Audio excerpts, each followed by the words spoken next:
Drugs కేసులో CBI ఆరోపణలను విశాఖ పోలీసులు ఖండించారు. విచారణ సమయంలో జాప్యానికి అధికారులు సిబ్బంది కారణమని సీబీఐ ఎఫ్ఐఆర్లో పేర్కొనడాన్ని తప్పుపట్టారు. సీబీఐ రిక్వెస్ట్ చేస్తేనే తాము అక్కడకు వెళ్లామన్నారు సిపి రవిశంకర్ అయ్యన్నార్. సీబీఐ వాడిన పదం సాంకేతికమైనదని కాదని క్లారిటీ ఇచ్చారు. వీసీటీపీఎల్లో ఏదైతే కంటైనర్ దొరికిందో allegedly carrying suspicious drug related items ఈ కేసు ఏదైతే ఉందో అది సిబిఐ వాళ్ళు చూస్తున్నారు మొత్తం.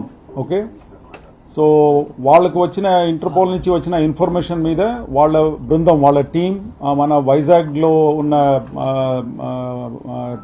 Terminal, that is a private terminal అండి, ఓన్డ్ బై జేఎన్ బక్షి.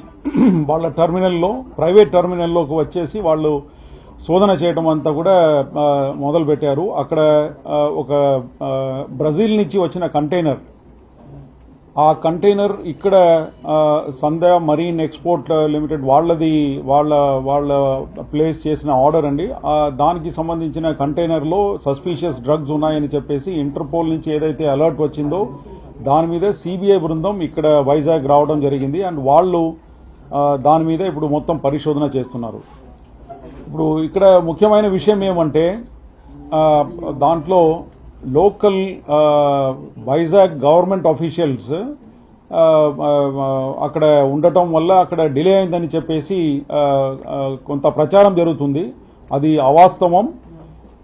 అసలు వాళ్ళు రిక్వెస్ట్ చేశారు, లోకల్ పోలీస్ నుంచి డాగ్ స్క్వాడ్కి రిక్వెస్ట్ పెట్టారు. వాళ్ళు చేసిన రిక్వెస్ట్ మీద మా దగ్గర నుంచి డాగ్ స్క్వాడ్ పోర్ట్ ట్రస్ట్ కు వెళ్ళటం జరిగింది. తర్వాత నేను కూడా అక్కడ వెళ్ళి అసలు ఏం జరిగిందని చెప్పేసి విషయాలు కనుక్కున్నాను. అంతవరకే, కానీ దాని తర్వాత డ్రగ్స్ కేసులో సీబీఐ ఆరోపణలను విశాఖ పోలీసులు ఖండించారు. దీనికి సంబంధించి పూర్తి అప్డేట్స్ మా ప్రతినిధి పిఎంఆర్ చంద్రశేఖర్ విశాఖ నుంచి లైవ్ లో అందిస్తారు. చంద్రశేఖర్, రవిచంద్ర. కానీ విశాఖపట్నం పోర్టులో వెలుగు చూసిన డ్రగ్ కంటైనర్కు సంబంధించి ఇప్పుడు central bureau of investigation Visakhapatnam పోలీసుల మధ్య చిన్న గ్యాప్ వచ్చింది. ఇది కమ్యూనికేషన్ గ్యాప్గానే అధికారులు భావిస్తున్నప్పటికీ ఇది రాజకీయ అంశాలతో ముడిపడడంతో తీవ్ర చర్చనీయాంశంగా మారింది. విశాఖపట్నంలో తాము ఏదైతే 25,000 కేజీలకు సంబంధించి డ్రగ్స్ను సీజ్ చేసిన సమయంలో స్థానిక అధికారులు తమకు అభ్యంతరం వ్యక్తం చేశారు, తమను ఇంటరప్ట్ చేశారు, తమ విచారణకు కాస్త ఇబ్బంది కలిగించారనే ఒక పదాన్ని చాలా స్పెసిఫిక్గా ఎఫ్ఐఆర్లో సిబిఐ నోట్ చేసింది. దానిపైన రాజకీయపరమైన విమర్శలు చెలరేగాయి. స్థానిక పోలీసు యంత్రాంగం, ఆంధ్రప్రదేశ్కి సంబంధించిన అధికారులు దీన్ని అడ్డుకునే ప్రయత్నం చేశారన్న ఒక రాజకీయ విమర్శలు వచ్చినాయి. స్వయంగా చంద్రబాబు లాంటి వారు ట్వీట్ చేయడంతో వ్యవహారం అంతా కూడా దుమారంగా మారింది. దీనిపైన విశాఖ సిటీ పోలీసులు తమ వివరణ ఇచ్చే ప్రయత్నం చేశారు. పెద్ద ఎత్తున నార్కోటిక్స్ డ్రగ్స్ ఏవైతే విశాఖపట్నానికి వస్తున్నాయని ఇంటర్పోల్ ద్వారా సిబిఐకి సమాచారం అందిందో సమాచారాన్ని తీసుకుని ఢిల్లీ నుంచి ప్రత్యేక బృందాలు వచ్చాయి. లోకల్ కస్టమ్స్ అధికారులతో కలిసి వాటిని ట్రాక్ చేసే క్రమంలో 25,000 కేజీలు ఉన్న కంటైనర్ను గుర్తించారు. వాటిని జేఎం బక్షి గ్రూప్కు సంబంధించి ఒక ప్రైవేట్ కంటైనర్ పోర్టులో దాన్ని ఉంచినప్పుడు తనిఖీలు చేసి నిర్ధారించుకున్నారు. ఇది సిబిఐ పార్టు. ఇక విశాఖ సిటీ పోలీసులకు సంబంధించినంత వరకు నార్కోటిక్ డ్రగ్స్ ను గుర్తించే క్రమంలో వాటిని స్నిఫర్ డాగ్స్ అవసరం అవుతాయి. బాంబ్ స్క్వాడ్ కు ఉపయోగించే స్నిఫర్ డాగ్స్ సిటీ పోలీసుల పరిధిలో ఉంటాయి. వీటిని కావాలని కస్టమ్స్ అధికారులు ఆన్ రిక్వెస్ట్, కస్టమ్స్ ఎస్పీగా ఉన్న ఆయన స్వయంగా సిపికి ఫోన్ చేశారు.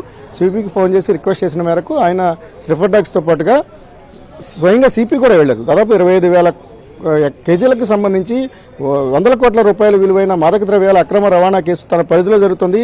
తను ఏదైతే పోలీస్ కమిషనరేట్ జ్యూరిడిక్షన్ ఉందో జ్యూరిడిక్షన్లోకి వస్తుంది కాబట్టి ఆ వివరాలు తెలుసుకునే ప్రయత్నంలో మాత్రమే నేను సంఘటనా స్థలానికి వెళ్ళాను. అక్కడ ఎటువంటి ఇంటరప్షన్ జరగలేదు, తమకు ఎటువంటి సంబంధం లేదు అనేది సిపి క్లారిటీ ఇచ్చారు.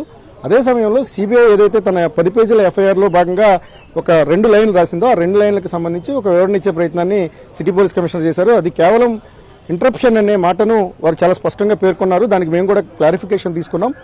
జేఎన్ బక్షి గ్రూప్కి సంబంధించి లోపల ఏదైతే ఆపరేషనల్ స్టాఫ్ ఉంటారో ఆపరేషనల్ స్టాఫ్ వీడియోగ్రఫీ రికార్డ్ చేసినప్పుడు, ఈ కేసుకు సంబంధించి మొత్తం అంతా సిబిఐ వీడియోగ్రఫీ చేస్తున్నప్పుడు కొంతమంది అటు ఇటు తిరిగారు. వారు తిరిగిన కారణంగా ఈ వీడియోగ్రఫీ సమయంలో కొంత జాప్యం జరిగింది. ఆ జాప్యాన్ని నోటీస్ చేస్తూనే సిబిఐ పేర్కొంది తప్ప పోలీసు అధికారులు కావచ్చు, లేకపోతే ఆంధ్రప్రదేశ్ ప్రభుత్వానికి సంబంధించిన ఏ అధికారి కూడా దాన్ని ఇంటరప్ట్ చేసే ప్రయత్నం కానీ పోర్టులోకి ఎంటర్ అయ్యే ప్రయత్నం కానీ చేయలేదు. దానికి సంబంధించి అది మా జ్యూరిడిక్షన్ కూడా కాదు, కేసులను డీల్ చేసింది కూడా సిబిఐ అనేది ఇంటర్పోల్కు ఒక అనుబంధ సంస్థగా ఇండియాలో పనిచేస్తుంది. ఆ కేసులకు సంబంధించి మేము సహాయ సహకారాలు అందించడానికి మాత్రమే ప్రయత్నించాం తప్ప ఎటువంటి ఇంటరప్షన్ లేదు అనేది సిపి చాలా స్పష్టంగా చెప్పారు. ఓవరాల్గా ఈ సింథటిక్ డ్రగ్స్కి సంబంధించి విశాఖపట్నం పోర్ట్రస్ చరిత్రలోనే అతిపెద్ద ఇది కంటైనర్గా చూడవచ్చు. 25,000 కేజీలు అంటే 100 కోట్ల రూపాయలు ఉంటుంది. ఆ 100 కోట్ల రూపాయల సింథటిక్ డ్రగ్స్ బ్రెజిల్ నుంచి వచ్చాయి. బ్రెజిల్ నుంచి వచ్చే సమయంలో దాదాపు 2 నెలలు ట్రావెల్ చేసి వచ్చింది. జనవరి 14వ తారీఖున బ్రెజిల్లో స్టార్ట్ అయ్యి విశాఖపట్నంకి వచ్చింది. ఇది కేవలం ఆక్వా ఫీడ్గా మాత్రమే ఉపయోగిస్తామని నిర్వహణ కంపెనీ ఏదైతే ఉందో వాళ్ళు కంటైనర్ తెప్పించుకున్న కంపెనీ చెప్తుంది. ఓవరాల్గా ఈ కేసుకు సంబంధించి సిబిఐ విస్తృతమైన దర్యాప్తును కొనసాగిస్తోంది. శాంపిల్స్ను ఈ రోజు కూడా శాంపిల్స్ సేకరించబోతున్నారు. దాదాపు 140 శాంపిల్స్ను సేకరించిన తర్వాత వీటి సింథటిక్ డ్రగ్స్ మోతాదు ఎంత ఉంది, ఇంట్లో ముందు నుంచి సిబిఐ పేర్కొంటున్నట్టుగా కొకైన్ ఉందా, ఎంత ఉంటే ఎంత పర్సెంటేజ్ ఉంది, అన్నింటినీ కూడా క్యాలిక్యులేట్ చేసి ఎఫ్ఐఆర్కి సంబంధించిన అనుబంధంగా మరికొన్ని వివరాలను కూడా పొందుపరిచే అవకాశం ఉంది. ఇప్పటి వరకు అయితే విశాఖపట్నం సిటీ పోలీస్ కావచ్చు, ఆంధ్రప్రదేశ్ ప్రభుత్వానికి సంబంధించిన అధికారులు ఎవరు కూడా ఈ కేసులో ఇన్వాల్వ్ కాలేదు. కేవలం ఇది సిబిఐ మాత్రమే హ్యాండిల్ చేస్తోంది. సిబిఐ పూర్తిగా తమ ఆధీనంలోనే ఈ కేసును దర్యాప్తు చేస్తున్న పరిస్థితి ఉంది. Right Ravichandra, thanks for the updates.